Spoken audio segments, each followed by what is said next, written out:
नमस्कार मित्रांनो. चला आज आषाढी एकादशी निमित्त विठुरायाच्या दर्शनाला जाऊ.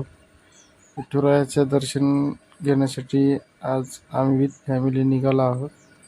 जालन्यामध्ये आनंद स्वामीचं मठ आहे, तिथं गेलो आणि एक मध्येच ताई भेटले. त्यांनी एक कपाळाला गंध लावला, माझ्या फॅमिलीचा लावला आणि मी पण लावून घेतला गंध. पुढे विठ्ठल रुक्माईची मूर्ती दिसली, तिथं दर्शन केले.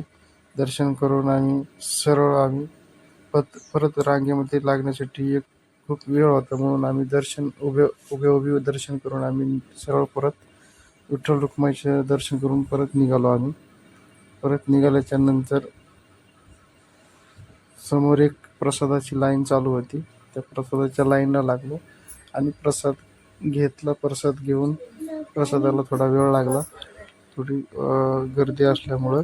प्रसाद मी घेतला, माझ्या फॅमिलीने घेतला, माझ्या आईनं घेतला आणि सरळ आम्ही परत आमच्या गाडीकडे